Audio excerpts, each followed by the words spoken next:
cukup dulu. Jadi di pasal yang ke-7 ini menjelaskan ketauhidan. Sudah di dalam perihal sebutan 8 perkara yang membid'ahkan, yang membedakan antara bid'ah sama lainnya.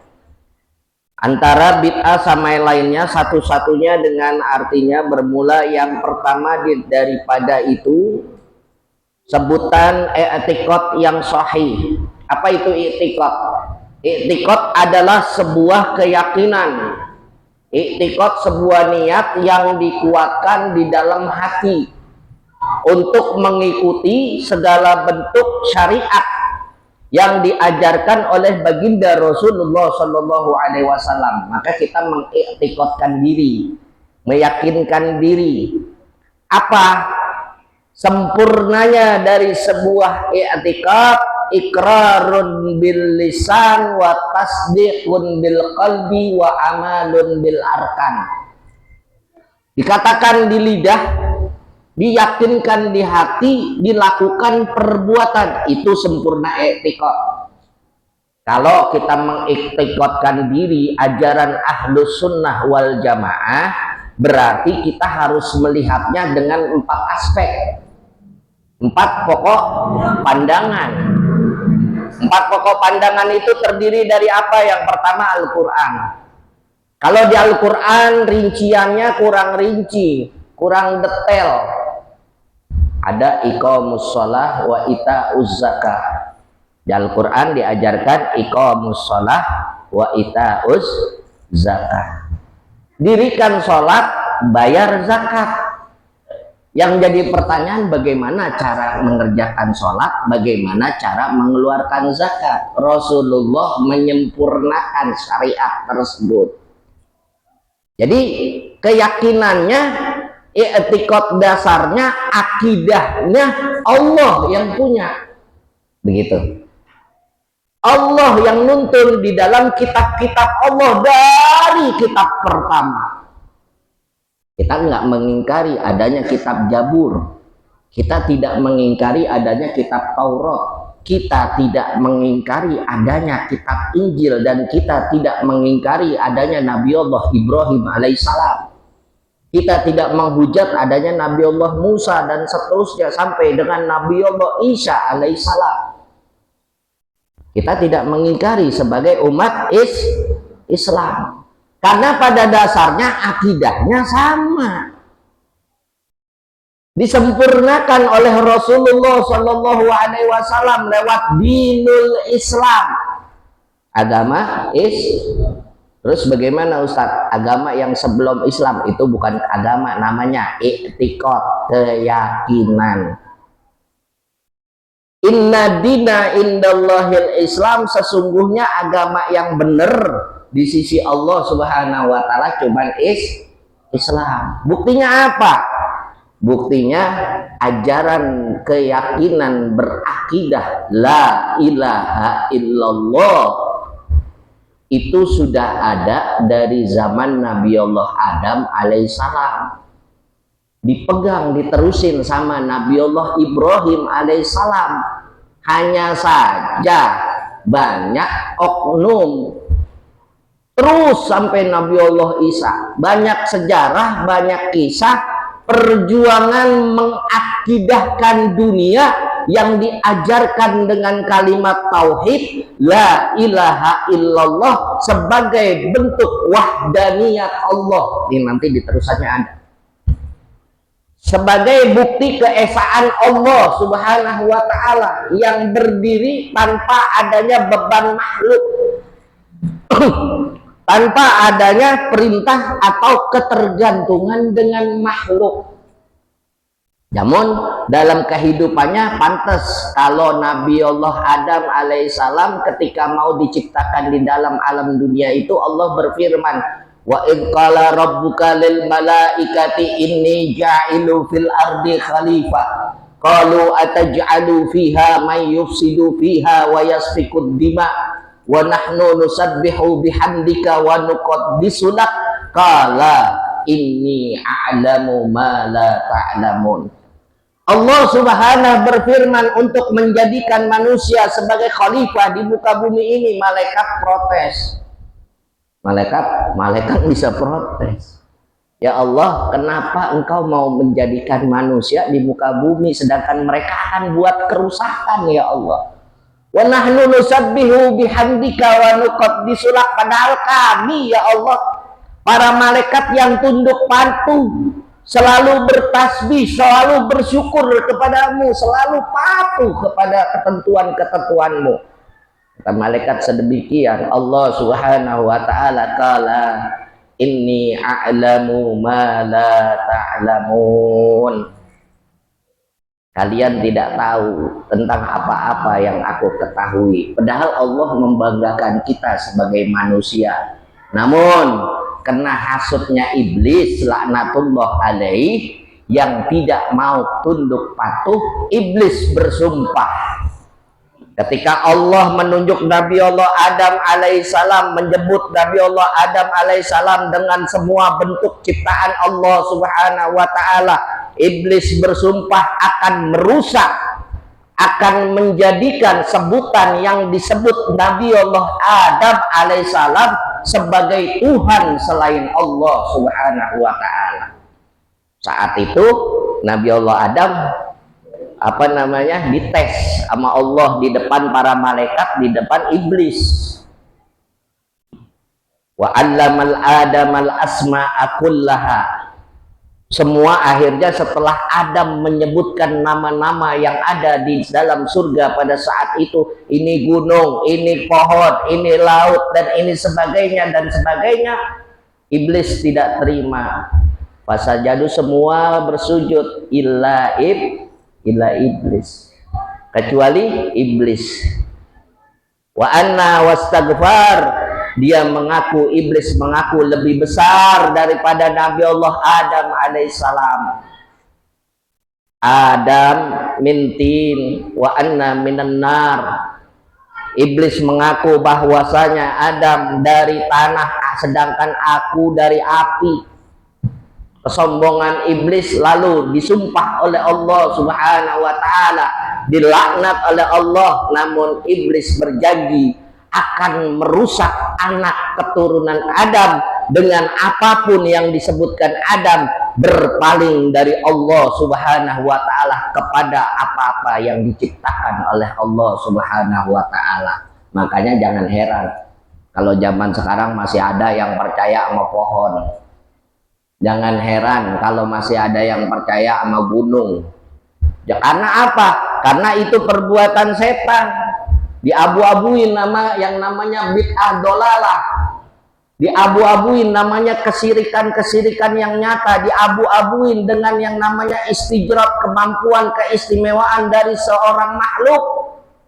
Akhirnya percaya bahwasanya makhluk itu bisa mengatasi segala macam kegiatan hidup dan kehidupan di alam dunia ini. Akhirnya berpaling daripada Allah Subhanahu wa ta'ala. Kisah para anbiya wal mursalin dari Nabi Allah Ibrahim sampai Nabi Allah Isa itu semua tauhidnya sama, hanya syariatnya yang berbeda. Tapi jangan saya jelasin begini, nanti dibilang agama semuanya sama. Beda. Kita menghormati Nabi Allah Isa alaihissalam sebagai Rasulullah Sallallahu Alaihi Wasallam. Sementara saudara-saudara kita di luar sana sebagai apa Nabi Allah Isa alaihissalam?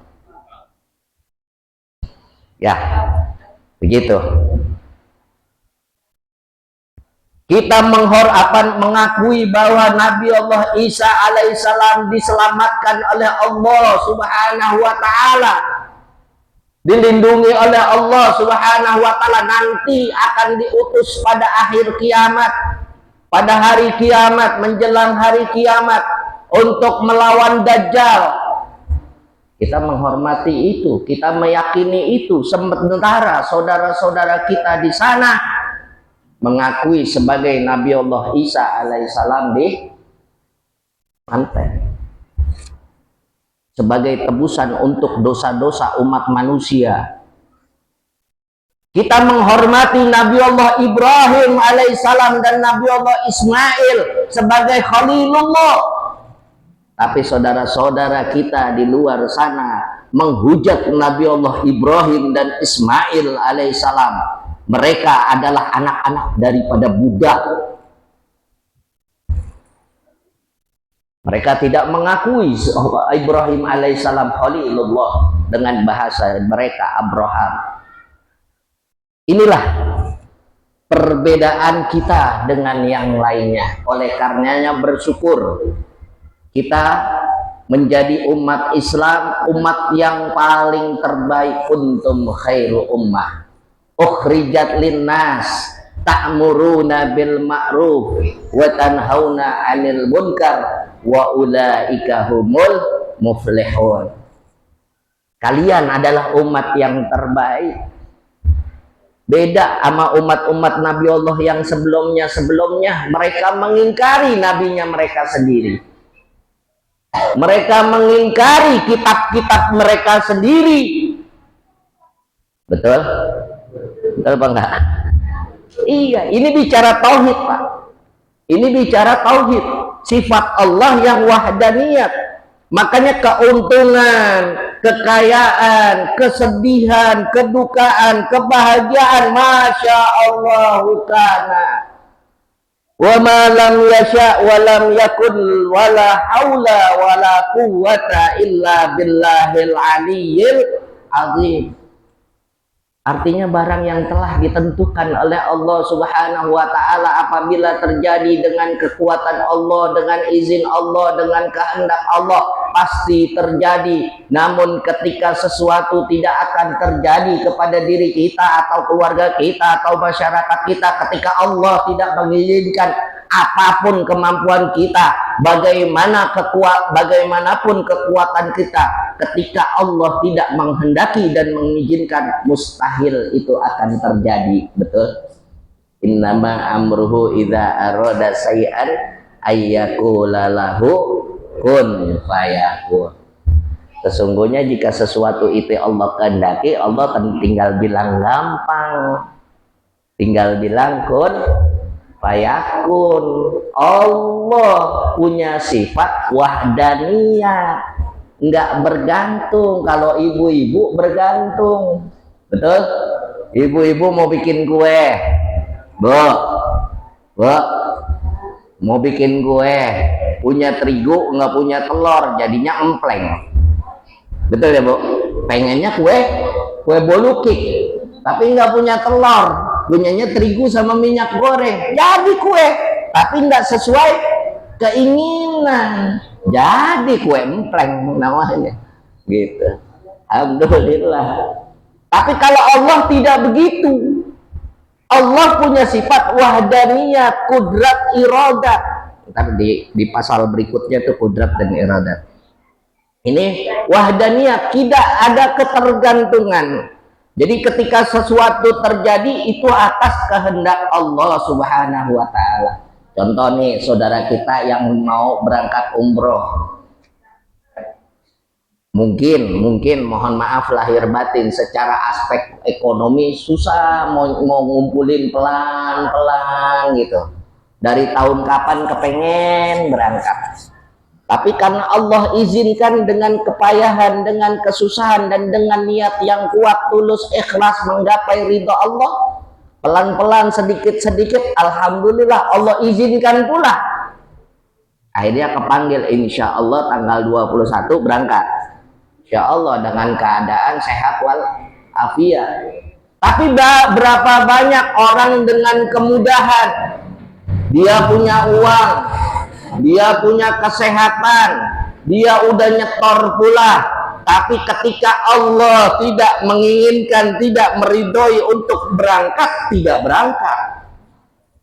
Berapa banyak saudara-saudara kita udah nyetor haji, akhirnya diambil lagi duit hajinya karena kepanjangan, akhirnya dibeliin mobil, mobilnya kecelakaan, ketabrakan. Wah iya, udzubillahi min dzalik. Ini padahal punya biaya, padahal punya kebisaan atau kemampuan, tetapi ketika Allah Subhanahu wa ta'ala tidak menginginkannya, tidak mengizinkannya, tidak menakdirkannya untuk berangkat, tidak berangkat. Al insan bitahiyati wallahu bitakdir. Manusia bisa berusaha dengan sekuat-kuatnya usaha, tapi ingat, Allah jualah yang menentukan takdirnya, dan kejadian itulah yang jadi dan barang yang tiada ditentukan oleh Allah Ta'ala. Dan lagi terus walillah. Sebagian lagi firman Allah Ta'ala di dalam surat Hud, walillahi ghaibus samawati wal ardi wa ilaihi yurja'ul umur bikullu fa'buduhu walau kal alaihi wa ma rabbuka bighafilin amma ya'malun. Artinya baginya Allah Ta'ala jua pengetahuan barang yang gaib-gaib di langit dan di bumi, dan kepadanya jua pulang sekalian makhluk. Maka sembahlah olehmu hai Muhammad padanya dan serahkan dirimu kepadanya, dan tiada Tuhanmu dengan lali daripada barang yang dikerjakan lalai daripada barang yang dikerjakan oleh tiap-tiap makhluk adanya. Maka sekalian sifat Allah Ta'ala yang tersebut ini masuk pada makna sifat wahdaniyatullah Ta'ala. Adapun sekalian ilmu bahwa riwayat tiada ampunya suatu kekuasaan dan mustahil saya bawa dewa memberi bekas dengan mustahil si baru memberi bekas dengan tabiatnya, tabiatnya atau dengan kuatnya dan sahih bersalahan padanya jua adanya. Jadi ini dijelaskan lagi satu dalil sebagai pembuktian. Dalilnya di dalam surat Hud. Walillahi ghaibus samawati wal ardi wa ilaihi turja'ul umur kulluhu fa'budhu wa tawakkal alaihi wa ma rabbuka bighafilin amma ya'madun. Artinya bagi Allah Ta'ala jua pengetahuan barang yang gaib-gaib di langit dan di bumi, dan kepadanya jua pulang sekalian makhluk. Maka sembahlah olehmu hai Muhammad padanya, dan serahkan dirimu kepadanya, dan tiada Tuhanmu dengan lalai daripada barang yang dikerjakan oleh tiap-tiap makhluk adanya. Jadi inilah sifat Allah Subhanahu wa Ta'ala sebagai pemilik alam semesta yang tidak bergantung makhluk namun mengurus makhluk. Allah Subhanahu wa Ta'ala tidak bergantung kepada ciptaannya, tapi pasti mengurus ciptaannya dengan segala yang nyata maupun yang gaib.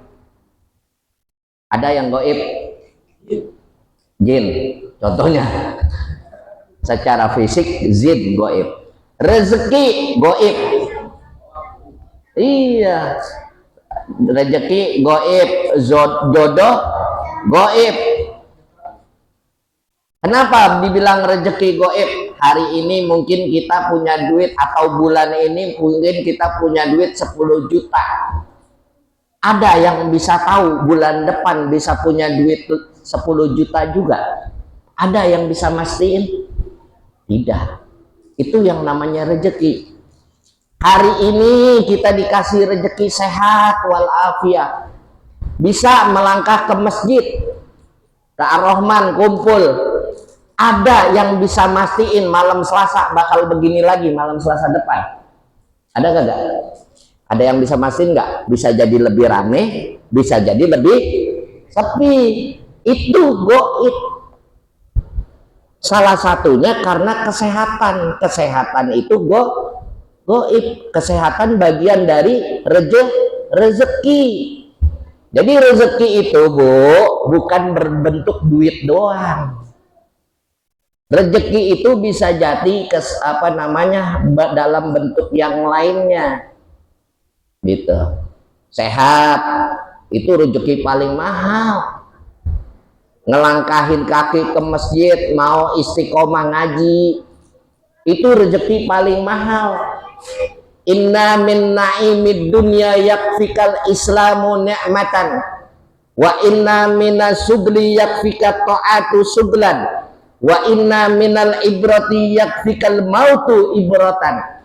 Nih kunci dari ulama, diajarin kita, ditetepin kita, sesungguhnya nikmat yang paling sempurna, yang paling nikmat di antara nikmat-nikmat yang lainnya, di antara rezeki-rezeki yang lainnya adalah nikmatul Islam. Alhamdulillah, kalau Islam itu nikmat yang paling sempurna, yang paling baik. Orang kaya belum tentu nikmat kalau dia nggak beragama Islam. Kenapa? Karena kekayaannya cuma nyampe di dunia saja. Ustadz, dia bantu masjid padahal dia non Islam, cuman sampai di dunia, nggak diterima oleh Allah Subhanahu wa Ta'ala. Ustadz, dia bantu jalan cuman sampai di dunia, tetap aja ketika masuk di hadapan Allah Subhanahu wa Ta'ala, jahanam tempat terbaiknya. Ustadz kasar banget lah, memang begitu adanya, dalilnya Quran jelas. Innal ladzina kafaru min ahlil kitabi ulaika hum syarrul. Itu dalil kan? Jadi apabila orang mengingkari Allah Subhanahu wa Ta'ala, hatta dia kaya, hatta dia baik, hatta dia nyumbang jalan tol, dia bikin sekalian, namun tetap itu hanya dapat kenikmatan dunia, balasan di dunia. Lain sama kita, biar kata tiap ngaji cuman masukin 2.000 perak ke kotak, betul gak? Masukin apa kagak? Iya, alhamdulillah. Jadi amal jariah terus mengalir. Nanti akan jadi saksi, kita baca satu ayat, kita baca satu ayat setiap selesai sholat, kita baca satu ain di dalam Al-Quran di setiap selesai sholat. Al-Quran akan menjadi penjaga kita dan penolong kita di hadapan Allah Subhanahu wa Ta'ala. Namun bagi saudara-saudara kita di luar Islam yang membaca Bibelnya, belum tentu dan pasti Bibelnya itu tidak akan mampu menjadi penolong dia di hadapan Allah Subhanahu wa Ta'ala. Bagi umat ini keyakinan umat Islam. Berapa banyak sekarang yang dikatakan Injil itu bukan Injil yang ditenteng-tenteng saudara kita, Pak, Bu. Itu bukan kitab suci. Kalau Injil itu adalah bagian dari kitab suci kita, agama Islam. Kenapa saya katakan demikian? Karena Injil diberikan oleh Nabi Allah Isa alaihissalam. Nabi Allah Isa alaihissalam itu adalah nabinya umat Islam. Namun disalahgunakan, dibelokkan kisah dan sejarahnya untuk menjadikan sebuah keyakinan. Ini menurut agama kalau Islam, qul huwallahu Allahus lam yalid walam yakul lahu. Itu Islam, harga mati udah. Makanya jadi kita tetap menghormati, tapi kita tidak mau diganggu, kita tidak mau kita pun diusik-usik dalam beragama, dalam bersyiar, begitu. Jadi tetap lakum dinukum waliyadi. Ini mudah-mudahan ini kita pahami bahwa sifat Allah yang wahdaniyat mengurus kita semua. Allah tidak pernah tidur, Allah tidak pernah terjaga, Allah tidak pernah meleng, Allah tidak pernah ingkar dengan makhluknya. Tetapi ada Tuhan-Tuhan yang lain ingkar sama makhluknya. Oh tahu Ustaz, tanya aja sendiri gitu. Karena yang ditenteng-tenteng jadi kitabnya pun sempat dikhianati oleh mereka. Kalau kita innallaha ala kulli syai'in, Allahu la ilaha illa huwal hayyul la ta'khudhuhu sinatu wala naum. Itu Allah kita, Bu, Pak, bangga jadi orang Islam. Nikmat yang paling terbesar adalah nikmatul Islam. Wa inna minas sugli yakfikat ta'atu suglan. Kata ulama, dari sekian banyak ketaatan, dari sekian banyak kesibukan, ketaatanlah kesibukan yang paling sempurna dan paling baik. Ketaatan kepada Allah Subhanahu wa Ta'ala. Ngaji, jadwalnya malam Selasa. Oh, malam Selasa sesibuk apapun, mau aplikasi bunyi mulu berhentiin. Ada orang sono enggak, orang sini enggak ada, buktinya nyampe sini ya. Iya. Ya. Ya, alhamdulillah kita diberikan hidayah oleh Allah Subhanahu wa Ta'ala. Oh, tiap malam Selasa saya dari jauh, alhamdulillah diringanin kaki walaupun gerimis-gerimis jalan. Alhamdulillah. Iya, walaupun baru bangun sakit. Kemarin saya malam Selasa kemarin pulang dari sini sakit 3 hari. Saya paksain baru mendingan khotib Jumat di pinggir laut sono. Di Marunda Kepu, Kampung Nelayan, pinggir laut, pulang-pulang tepar lagi. Baru bangun sakit semalam, makanya di WA jam 12 malam sama Ustadz Asep tuh perihal Pak Paimin mau adain acara. Baru saya jawab, ya insya Allah saya bilang. Ini saya tuh alhamdulillah dikasih sehat. Tadi gerimis dikit-dikit, jalan juga dah, bismillah. Gitu. Alhamdulillah Allah menganugerahi kita masih mampu, masih mau ngelangkahin kaki kita untuk lebih taat kepada Allah, menuntut ilmunya Allah untuk menyempurnakan ketaatan kita kepada Allah Subhanahu wa Ta'ala. Karena ketaatan tanpa ilmu mardudatun la tuqbal, tidak diterima dan tertolak. Segala sesuatu tanpa ilmu dijalankan tanpa ilmu. Umroh, contoh nih umroh nggak ada ilmunya gitu. Tawaf nggak tahu bacaannya, nggak mau nanya lagi. Dulu ada cerita, dulu orang punya bini dua pergi haji. Tawaf bacanya, yang satu bininya namanya Hasanah, yang satu namanya Khadijah. Lagi tawaf bacanya Rabbana atina fid dunya hasanah wa fil akhirati hasanah wa qina adzabannar. Keliling tawaf bacanya Rabbana atina fid dunya hasanah. Itu bini muda tuh, Hasanah. Yang bini tua protes. Bang, diajak berdua, tapi yang disebut berapa Hasanah mulu. Mentang-mentang Hasanah bini muda. Ya udah dah kalau begitu, ntar gua sebut lu Rabbana atina fid dunya Khadijah. Akhirnya disebut, gak ada ilmunya. Jadi gitu ya.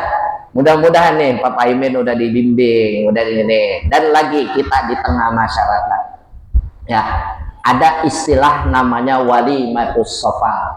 Walimatus safar, maaf, walimatus safar adalah mendoakan saudara kita yang ingin berangkat haji maupun umroh. Tidak disunahkan oleh baginda Rasul, tidak diwajibkan oleh Allah Subhanahu wa Ta'ala. Aspek hukumnya demikian, tapi diijmakan dan dikiaskan oleh para sahabat Nabi Shallallahu Alaihi Wasallam. Bagi kita yang mengikuti ahlus sunnah wal jamaah, bertaklid kepada ahlus sunnah wal jamaah, maka wajib mendoakan, menyambangi orang-orang saudara-saudara kita yang mau berangkat haji atau berangkat umroh. Wajib, bukan wajib karena ada dalil kewajiban dari Allah, tapi wajib karena kita bertaklid kepada ahlu sunnah wal jamaah. Jangan salah paham. Kok Ustadz segitu ekstrimnya, masa walimatus safar dikata hukumnya wajib? Enggak, bukan wajib karena ada kewajiban dari Allah secara mutlak, tapi karena ada qiyas, ada ijma, dan kita bertaklid kepada ahlu sunnah wal jamaah. Jangan ngomong doang, jangan ngaku doang ahlu sunnah wal jamaah. Giliran Walimatu Safar udah cukup baca Fatihah aja juga nyampe balalu bomenyan. Ya bener, kalau doa jangankan baca ratib, jangankan baca yasin, jangankan baca tahlil, Fatihah nyampe, karena Fatihah ayat pembuka dari sekian doa. Dan juga harus tahu penempatannya, Pak, Bu. Kita punya perabotan, Ibu, maaf, kita punya perabotan nih, kita punya pisau. Pisau kita taruhnya di atas kasur, kira-kira bahaya apa enggak? Pisau pantasnya ditaruh di mana? Di dapur. Betul? Sekarang orang mau pergi haji, mau pergi umroh, dibacain tahlil, kira-kira pantas apa enggak? Boleh, boleh, kalau cerita boleh. Karena apa? Tahlil identik dengan doa wahbah, identik dengan doa arwah. Jangan apa-apa tahlil, apa-apa tahlil. Tahlilnya bagus, tapi harus tahu tempat. Betul? Juga terbalik, orang nikahan, orang kedukaan dibacain tahlil plus maulid. Jangan kelebayan juga, jangan lebay juga. Gitu. Jadi kita harus tahu porsinya. Oh, kira-kira ratib pantasnya. Kalau orang Walimatu Safar, yang namanya Walimatu Safar, secara terjemahan bahasa, walimah itu artinya pesta, safar itu artinya perjalanan. Walimatu Safar artinya pesta perjalanan. Sekarang lu bacain tahlil, habis itu pakai baca doa arwah. Nih orang mau hidup mengantarin nyawa ke Mekah. Betul? Kalau di ratib itu ada Fatihah, al-Fatihata, summa ila jami'il hujjah wa juwara wal musafirin. Betul? Di Fatihah yang ketiga tuh, di Ratibul Hadda. Pantes. Gitu. Jadi bukan berarti dipaksain, tapi nggak apa-apa dibilang dipaksain juga. Dari Walimatus Safar itu, Walimatus Safar itu, karena itu merupakan pelepasan. Kita turut mendoakan saudara kita mau ibadah, mau berjuang fi sabilillah. Kalau kita punya rezeki kita genggemin. Kalau orang dulu apik, kalau orang dulu, kalau di Sunter masih begitu kali. Hah? Masih? Alhamdulillah. Iya, ditengokin mau berangkat, pulang ditengokin. Oh Ustadz, dia cuman umroh doang beberapa hari, sama aja. Sekarang nungguin haji bertahun-tahun. Cuman bedanya sedikit, nggak ada wukuf doang di umroh, betul kan? Nggak ada wukufnya doang di Arafah pada saat umroh. Sama. Artinya walaupun berbeda dimensi, tetap tujuannya sama. Haji dan umroh itu. Dan lagi kalau sebutan, yang namanya sebutan haji, cuman Indonesia doang. Orang pergi haji ada sebutannya haji, cuman Indonesia doang. Kenapa? Saking ulamanya Indonesia ini apik, menghargai, menghormati, karena ibadah paling mahal haji. Betul apa enggak? Ibadah yang paling mahal secara fisik dan tenaga haji serta biaya. Makanya di Indonesia orang yang sudah berhaji dipanggil pulang haji. Pak Haji, Ibu Haji. Di negara-negara lain nggak ada. Biar kata berkali-kali dia pergi haji juga nggak ada dipanggil Pak Haji, Bu Haji, nggak ada. Titel haji itu cuma ada di Indonesia sebagai penghormatan dan penghargaan ulama-ulama kita terdahulu mendidik kita untuk menghargai dan menghormati perjuangan dalam berangkat atau dalam ibadah haji tersebut. Makanya nih kita kita juga mendoakan sebagai bentuk penghargaan, sebagai bentuk mendoakan, mudah-mudahan dengan aksar doa yang kita baca di sono beliau ingat kita, oh waktu kita mau berangkat si fulan hadir nyamperin, ya Allah dia belum umroh panggil, ya Allah, pengennya kan kita begitu. Makanya tuh kalau orang dulu tuh ulama dulu apik-apik Bu Pak, tahu tempat, tahu menempatkan sesuatu pas sama tempatnya gitu. Jadi mudah-mudahan dengan kita bersatu, dengan kita sama-sama saling mendoakan, mudah-mudahan segala urusan kita dimudahkan oleh Allah Subhanahu wa taala. Wallahu a'lam bishawab. Ada yang mau nanya? Belum aja dah. Belum. Ada yang mau nanya? Boleh 1-2 pertanyaan sambil nunggu aja Nisa. Ya.